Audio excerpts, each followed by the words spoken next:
Hai, jumpa lagi dengan Star Football, tempat berkumpulnya bintang-bintang lapangan hijau. Timnas Indonesia U18 fokus membenahi kualitas passing pada awal pemusatan latihan di Antalya, Turki.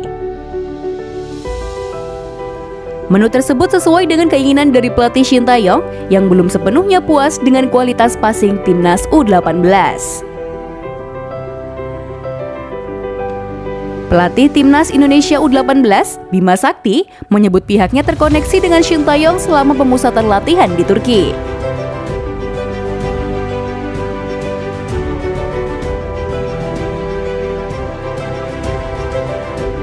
Menu variasi passing bakal menjadi fokus Timnas U18 dalam beberapa hari ke depan di Turki. Kami berkoneksi dengan pelatih Shin Tae-yong dan beliau memberi saran kepada tim pelatih bagaimana melatih mereka masalah passing diulang-ulang lagi. Ini menjadi dasar untuk pemain timnas ke depannya. Seminggu ke depan kami akan banyak fokus variasi-variasi passing, kata Bima Sakti.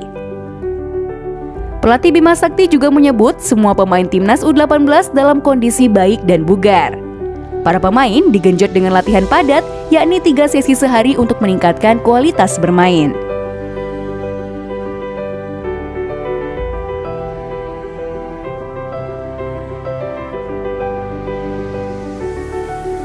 Semua pemain dalam kondisi baik karena memang program yang dibuat kami terkoneksi dengan Shin Tae-yong dan berlatih sehari 3 kali yang meliputi fisik, gym, dan di lapangan, tegas Bima Sakti.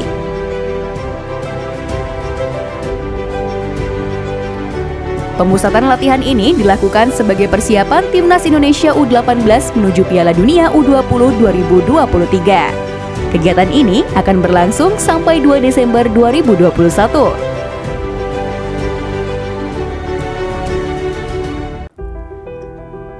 Timnas Indonesia U18 bakal melakukan 3 laga uji coba selama pemusatan latihan di Turki. Agenda ini dilakoni untuk mematangkan persiapan jelang Piala Dunia U20 2023.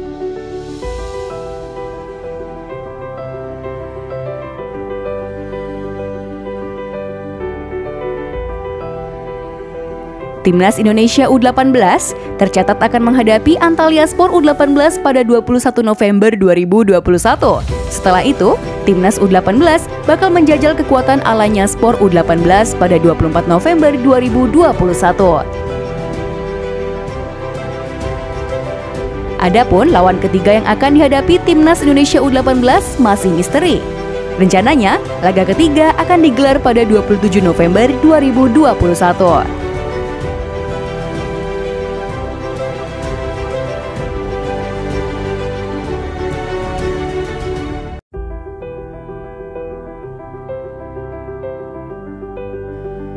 PSSI menegaskan bahwa proses naturalisasi 4 pemain Eropa keturunan Indonesia yang direkomendasikan pelatih Shin Tae-yong tidak bisa berlangsung secara instan. Berkaca dari kasus Mark Klok, PSSI melalui Sekjen Yunus Nusi mengatakan bahwa akan mendalami secara cermat profil 4 pemain calon naturalisasi itu. Pelatih Timnas Indonesia, Shin Tae-yong, sebelumnya telah mengajukan 4 nama pemain asing untuk dinaturalisasi. Mereka antara lain Jordi Amat, Spanyol, dan 3 pemain berdarah Belanda yaitu Sandy Walsh, Kevin Dix, serta Miss Hilgers.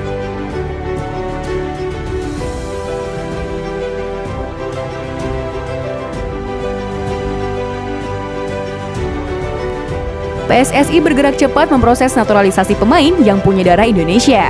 Tapi kami harus berhati-hati melakukan hal tersebut karena yang utama harus ada rekomendasi dari pelatih Shin Tae-yong, kata Yunus Nusi.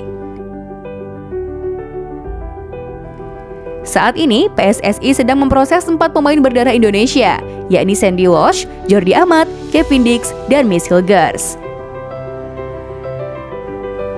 Proses naturalisasi pemain memang tidak gampang, perlu waktu dalam proses administrasinya dan dokumen yang lengkap, jelasnya.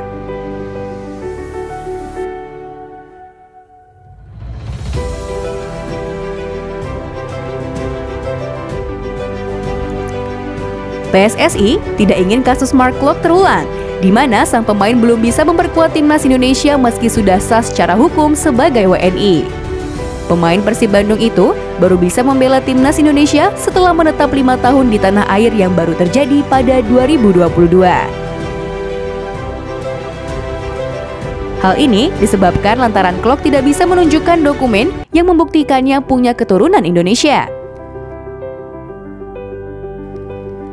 PSSI juga mengecek dokumen para pemain ini apakah benar punya darah Indonesia. Karena bila dokumen tidak ada atau tidak diakui FIFA, bisa saja kasus Mark Klok terulang.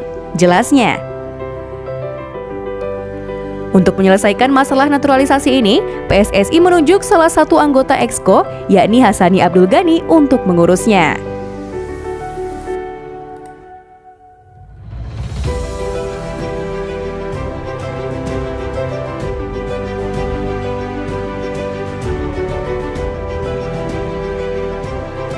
Banding yang diajukan AHPS Pati atau PSG Pati ditolak Komite Banding PSSI. Dengan kondisi ini, tim asuhan Joko Susilo dipastikan tetap mendapatkan hukuman dari Komdis PSSI, yakni dinyatakan kalah 0-3 dari Persis Solo, pengurangan 3 poin, dan denda 90 juta rupiah. Sanksi yang dijatuhkan ini terkait pemain tidak sah atas nama Gede Sukadana yang dimainkan di laga lawan Persis Solo pada 3 November lalu. Dengan ditolaknya banding ini, peluang tim berlogo kuda hitam untuk dapat lolos ke babak 8 besar dipastikan tertutup rapat. Saat ini, Zulham Zamrun dan kawan-kawan yang semula mengantongi 8 poin harus kehilangan total 4 poin.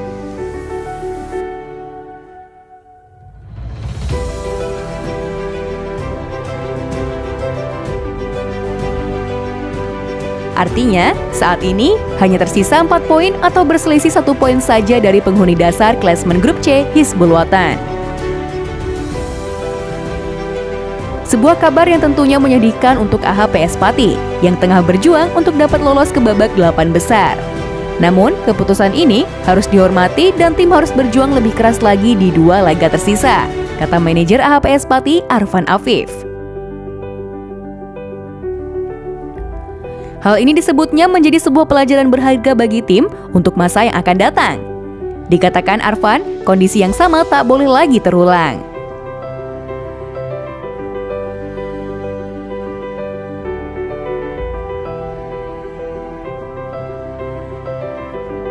Diakuinya, tentu kondisi saat ini cukup mempengaruhi sisi psikologis tim, khususnya pemain. Namun demikian, dia berharap 2 laga terakhir di grup C tim dapat tetap tampil dengan semangat yang tak luntur, bahkan harus lebih terlecut lagi.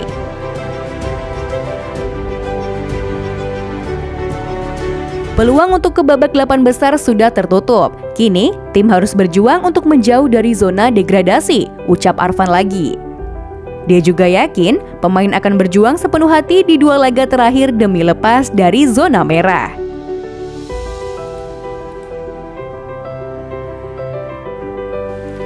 Jika kalian suka dengan konten ini, jangan lupa klik tombol subscribe lalu nyalakan loncengnya agar kalian tidak ketinggalan informasi update dari tim Star Football. Thank you and see you next time.